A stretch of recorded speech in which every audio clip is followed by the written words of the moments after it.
My name is Madison. I'm 29 years old. I work as a senior graphic designer at a mid-size agency in Austin, Texas. I own a small house. I have 2 rescue cats. I go to the gym 3 times a week, and until 8 days ago, I was 3 hours away from becoming somebody's wife. I want you to understand something before I tell you what happened. I am not the kind of person who causes scenes. I am not dramatic. I don't post on social media when I'm upset. I handle things quietly, I process them privately, and I move forward. That is who I am. That is who I have always been. So when I tell you that I picked up a live microphone in front of 214 guests in a church I had booked 18 months in advance, wearing a dress that cost $4,000, and I told the priest to cancel the ceremony in 5 seconds flat, I need you to understand that it took everything that had ever happened to me to get me to that moment. And I mean everything. It started, like most painful things do, somewhere you least expect it. It started at a rehearsal dinner, the night before the wedding. My fiancé, his name is Derek, and I will get to him, stood up to give a toast. And I remember smiling. I remember fixing the strap on my dress and thinking, this is it. This is the beginning of the rest of my life. Derek was holding a champagne glass. He was looking across the table, and then I followed his eyes. And that is when I saw her. Sitting at a table that was supposed to be reserved for Derek's college friends was a woman I had not seen since I was 17 years old. Her name is Chloe, and the reason I know her is not a good one. Chloe spent 2 full years of my high school life making me feel like I was nothing. And I don't mean she was just mean, I mean she organized it. She made other girls leave the lunch table when I sat down. She started the rumor that I had cheated my way through AP English because she was jealous I scored higher than her. She cornered me once in the bathroom and told me, word for word, that no one would ever actually choose me for anything. I was 16. I cried in a bathroom stall for 40 minutes. I never told anyone. I survived high school, I went to college, I built a life, and I genuinely thought I had left Chloe somewhere in the past where she belonged. So seeing her sitting there at my rehearsal dinner smiling, holding a glass of wine like she had every right to be there, I felt something cold move through my chest. I looked at Derek. He was already smiling at her, and then he started his toast. He said, and I remember every single word, he said, before I talk about the woman I'm marrying tomorrow, I want to take a second to recognize someone who has been a really important part of my life for the last 2 years. 2 years. My brain registered that and flagged it immediately. Derek and I had been together for 3 years. He was talking about a timeline that started while we were together. He said her name. He said Chloe.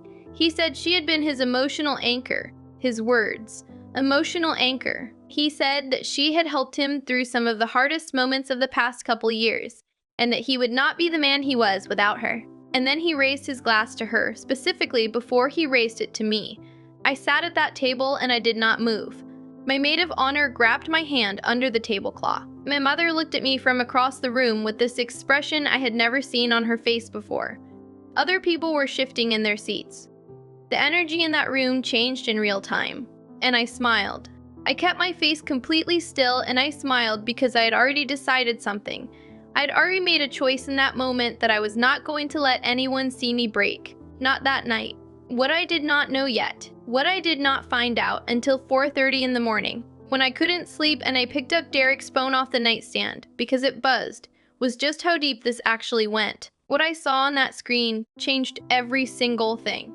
And the next morning, I walked into that church anyway, and I let Derek stand at that altar and think that everything was fine. Keep watching because what happens next, I promise you, changes everything. At 4:30 in the morning, the room was completely dark, and Derek was asleep next to me like a man with absolutely nothing to hide. His phone buzzed once on the nightstand, and I don't even know why I reached for it. I think some part of me already knew. Some part of me had known since the moment he said her name at that dinner table and smiled at her, before he smiled at me. The screen lit up, and the preview of the message was right there before I even unlocked anything. It was from Chloe. And it said, and I am going to say this exactly the way it was written, it said, tomorrow is going to be so hard to watch. I still don't understand why you're going through with it. I sat up in that bed and I did not make a single sound. I held that phone and I read that message 3 times. And then I did something I am not proud of, but I would do again without hesitating. I opened the full thread, What I found in that conversation was not a friendship. It was not two people who had bonded over hard times. It was a 2-year-long record of a man who had been emotionally checked out of our relationship while pouring everything into someone else. There were voice memos. There were paragraphs. There were messages from Derek saying he felt more understood by her than by anyone in his life. There were messages from Chloe asking him why he kept pushing the wedding forward. And there was one message, sent 11 days before our wedding day, where Derek wrote, "I still hear it in my head." He wrote, "I think I'm doing the right thing. I just don't know if the right thing and the right person are the same." He was talking about me. I was the right thing, not the right person. I put the phone back exactly where it was. I lay back down. I stared at the ceiling until the sun came up, and I made a plan.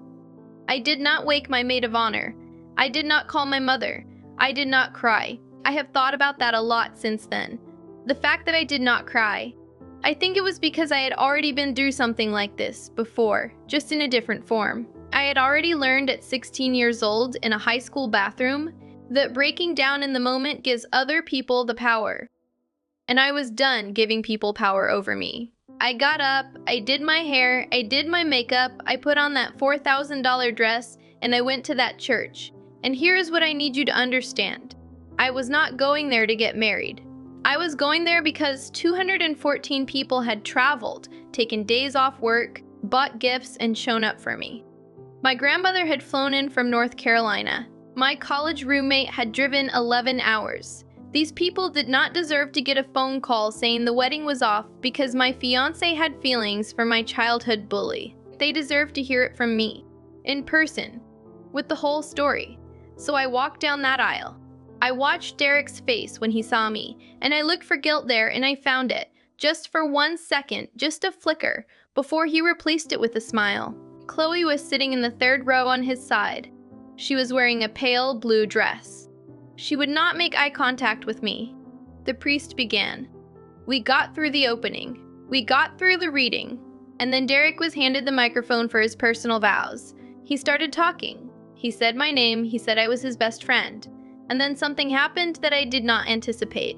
He turned toward the guests, mid-vow, raised his voice slightly, and said he wanted to take a moment to acknowledge the people who had supported him on his journey to this altar. He looked directly at Chloe. He said her name, out loud, in front of everyone, at the altar, during our vows. The church went so quiet I could hear the candles. My maid of honor made a sound behind me. Someone in the pews actually whispered, and I felt something settle inside me. Calm. Completely calm. Because this was the moment. I had been waiting for a sign that I was making the right call, and Derek had just given it to me in front of every single person I loved. I turned to the priest. I reached for the microphone, and I smiled. I pulled that microphone toward me slowly, the way you move when you are absolutely certain about what you are about to do. The priest stepped back slightly. Derek's smile froze, and I looked out at every single face in that church. My grandmother in the 4th row with her hands folded in her lap.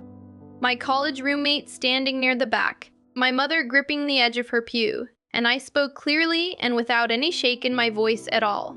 I said, I need to pause this ceremony, not cancel. Pause, because I wanted everyone to stay in their seats. I wanted every single person in that building to hear what I was about to say. Derek reached for my arm and I stepped exactly 1 step to the side and continued.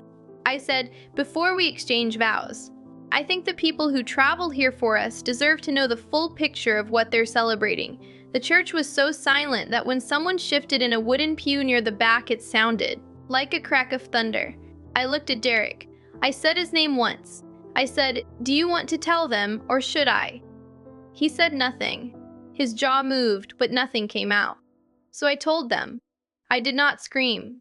I did not wave my arms. I stood at that altar in my $4,000 dress, with my hands relaxed at my sides, and I told 214 people exactly what I had read on that phone at 4:30 in the morning. I told them about the 2-year message thread. I told them about the voice memos. I told them about the message where Derek had written that he was not sure I was the right person, only the right thing. I said that out loud, the right thing, not the right person. I heard my mother make a sound I had never heard from her before. I saw Derek's best man look at the floor. And then I turned to the third row. I looked directly at Chloe. I said her name. I said, "You told him tomorrow was going to be hard to watch. You were right, but I think you meant hard for you. And I just want you to know, I see you. I have always seen you. And you do not get to win this one." Chloe's face went completely white. She looked at Derek. Derek would not look at her. And that moment right there was worth every single sleepless hour. I handed the microphone back to the priest, and I said very simply that the ceremony would not be continuing today, that guests were welcome to stay for the reception, because the food was paid for, and my family had worked hard to put it together, and that I would be keeping the venue. Then I walked back down that aisle, alone, in the same direction I had come from, and I want to tell you what that walk felt like, because I think about it every day. It did not feel like defeat. It felt like the first time in 3 years that I was moving in the right direction. My grandmother caught my hand as I passed her row and squeezed it once without saying a word. That squeeze held everything. At the reception, Derek did not stay. He left within 20 minutes. Chloe left before him, and every single one of my guests stayed. They ate, they drank, they danced, and at some point in the evening, my college roommate got up and gave the most beautiful, unplanned speech I have ever heard in my life. Ending with the words, "I will never forget this." She said, "Madison has always been the strongest person in any room. Today she just finally let everyone else see it." I cried then. That was the first time I cried. Safe in the middle of all the people who had chosen me, sitting at a table that was supposed to be a sweetheart table for two, eating the cake I had designed myself.